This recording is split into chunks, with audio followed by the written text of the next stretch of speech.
Hello, I'm Adam Barralet and welcome to this Crystal Connections video. When you think of the crystal moonstone, I'm certain that most of you would have visualized first of all a bright white crystal with that beautiful blue sheen that you find within it. However, moonstone is found in a variation of colours, not only white, but orange, brown, grey, green, and today we're going to explore black moonstone. Now, black moonstone is just as magical as the white moonstone, or the rainbow moonstone as it's commonly known as well. But it has a different set of magic. This is one of new beginnings, of the darkness and the wisdoms. So let's explore some of the things that black moonstone can help you with in your life today.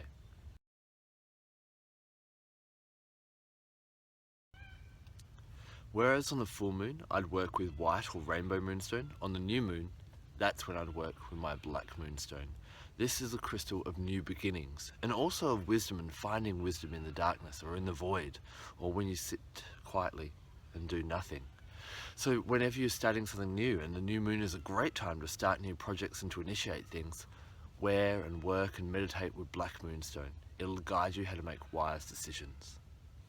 It also, because the new moon symbolizes the beginning and the end of a cycle, black moonstone helps you come to terms with the cycle of life. If you're dealing with the death of a loved one, or even your own mortality, or you're near dying, then black moonstone can help you accept that.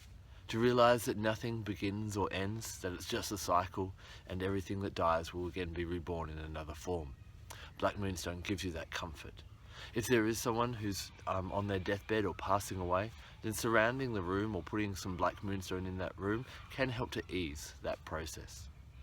Not only when you're dying, but when you're changing, or when you've gone through major surgery, or if you're suffering major pain, because it being a black crystal and black crystals absorb energy, then black moonstone is really good for helping absorb pain and help you recover after you've had any major surgery or anything severe. Even strokes it's great for.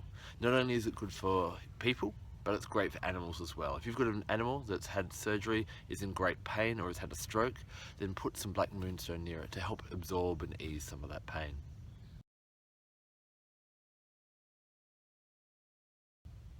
Just looking at black moonstone, it's such a magical and mystical crystal. And so this is a really nice one to sit outside on the new moon and start to manifest what you want to bring into being in the next 28 days. Sit there with the new moon and simply whisper to it, by the power of the moon, I now manifest, and then carry that black moonstone with you and allow it to absorb that energies that you're calling forth. One of the great things that is great for using is for attracting a new teacher. If you want to learn something, or if you need guidance or support, whisper your wish out to the new moon and out to the stars as you hold your black moonstone in the night, and carry that crystal with you until they appear.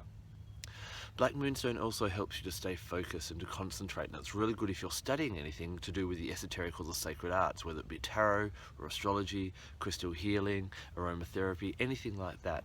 Keep your black moonstone with you. It's going to help you pay attention, to concentrate more, to absorb distractions, and it's also really good during the day, even if you're not studying, if you work in a chaotic place where you need to stay focused, then this black moonstone is definitely going to be one for you. Black moonstone occasionally is also used to attract abundance. If that's your wish on this new moon or the next coming new moon, then it brings it in a slow and steady pace. It's not a quick acting crystal in the way that's going to bring a large amount of money, but it'll bring it stably and how you can manage it. And that sometimes can be a really good way, because if you were to get an influx of money and you're not used to having that much money, then it may not be for your greatest good and you may not know how to handle that money. So black moonstone will bring it when you're ready.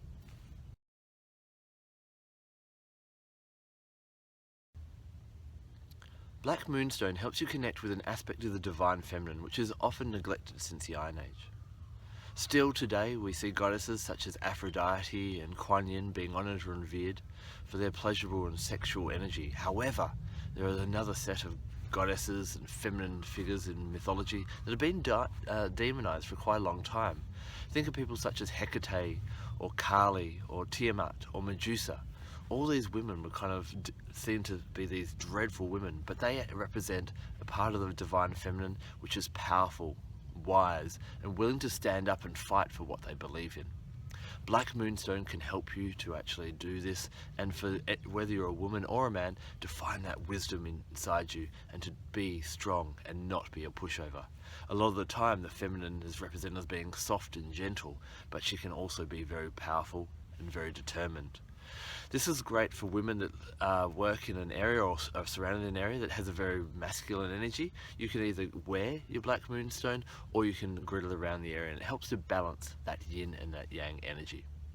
It's really good in relationships as well, for helping bring a bit of equality to the relationship if the female isn't being honoured or standing up for herself.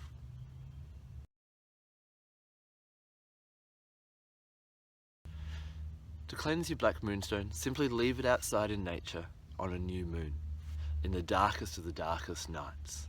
And then you can bring in other energies as well to help really connect with that wisdom of this crystal. Now, the animal guide that I'm really connected to when it comes to this is the black cockatoo, and you may have heard them flying over before. I grew up in this area and they were known as the rain bringer because they have this kind of haunting cry, and they'd often bring rain or signify when you could hear them calling that rain was coming. Now, rain brings cleansing and change. It gets rid of the old, washes away the old, and brings new growth. And that's exactly what black cockatoo does. Now, you'll notice that she has sometimes white, sometimes red, and sometimes yellow tail feathers, and these represent the three parts of the divine feminine energy. The white is the maiden, the red is the mother, and the gold or the yellow is the crone. Because her counterpart, her spiritual counterpart, the white cockatoo, especially the sulphur-crested cockatoo, has that yellow. So by the crone, she is wise, and she's brought in that male and feminine energy. They've combined together, and she's been able to amalgamate that in her life. So what I'll do when I'm working with the Black Moonstone, I'll definitely come back into the bush where I'm used to hearing my black cockatoos, but I'll also just close my eyes if I can't be here. Visualize the yellow-tailed black cockatoo before me and allow her to impart her wisdom, that crone energy and that learnings that she has and that she carries with her into me, and help me to work with my Black Moonstone. There's a couple of plants that I also like to work with when I'm using Black Moonstone. The first one is blackberry. Now, blackberry is very symbolic of magic and also the changes of life and even death. On the pagan festival of Lunarcide, when we celebrate the death of the sun god, when the sun gets weaker and weaker as we head into winter, it is traditional to make blackberry pies. It's also interesting when you look at a blackberry, it goes through three colour stages as well. It goes from green to red to black. Again, we have that three aspects of the goddess or the woman's life. The green is the virgin or the maiden, the red is the mother, and then the black, again, is the crone or the Black Moonstone type of energy. So what I do is I eat blackberries as much as I can whenever I'm working with that, and it brings in that magic energy. All the berries are very good for bringing in a magic energy. The other plant I'll work with is a black rose. Now, black roses you obviously don't really find naturally to be pure black, but you can get really dark roses that are almost have a black tinge to them. Now, sometimes when you would give black roses to someone, it signifies an end of something. But as I mentioned before, the end of something also means the beginning of something new. So black roses begin a new stage, a new exciting stage, a step up, a transition, and an involvement, a transformation. The other thing is that the black rose was often symbolic of the most sacred feminine places in Avalon, and it was a symbol of the priestesses there. So what you can do is you may want to surround yourself with the scent of roses, get some black roses if you can, and even visualize holding and smelling a black rose throughout your meditations with your Black Moonstone. If you want an essential oil to work with, then you can still work with the one that is really good for the moon, and that's thyme. Of course, the power day and when you should be working with Moonstone the most is Moon Day, Monday. So if you can do any of your workings then, and if you get a new moon on a Monday, then that's an extra bonus as well.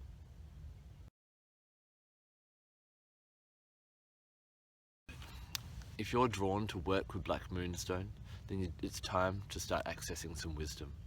Black Moonstone is not a crystal of noise and of exuberance, it's one of silence and stillness, and that's where the wisdom comes. If you want to work with Black Moonstone, you've got to dedicate some time to actually be still, to be silent, and the best place to do that is out in nature. I believe our brain is meant to receive something like 10,000 different signals or stimuli a second. But it's interesting how many things we actually notice and what we decide to notice. In this modern world with neon signs and music and all people around us, I wonder what we're missing that people several generations ago might have actually noticed. Maybe fairies, unicorns, mermaids were around, but maybe we just don't see them now because we're too busy listening to the radio or getting distracted by the neon signs as we drive along the road. So I really encourage you to spend out some time, especially at night or in the evening. The dusk or dawn is a great time as well with your black moonstone. Just stop and listen and see what wisdom black moonstone can bring you. You also need to spend time meditating with your black moonstone. This is not one that you just wear, it's one that you use when you're in stillness. And what I'm really passionate about and why I created my Crystal Connection CDs is so you can actually spend some time and dedicate some special time for yourself each day or night to meditate with them. Now on Spiritual Connections, Volume 7, there's 4 meditations. There's aquamarine, moldavite, smoky quartz, and there's a moonstone one. And this would be great for working with your black moonstone. It'll help you actually connect with that different goddess energy. If you're interested in this, I'll put the links right down below on where you can purchase it as a CD or you can download it on iTunes. I love black moonstone. It's got a really enchanting energy, and I found when people first start to work with it, they realize what they've been missing. I definitely love my rainbow moonstone, but black moonstone is definitely one to have in your toolkit as well. It's the yin yang or the opposing energy to that white moonstone or that rainbow moonstone. Have you got black moonstone? I'd love to hear about how you use it and what you get from it. And please share with all of our crystal community. So please, if you have, leave a comment in the section below.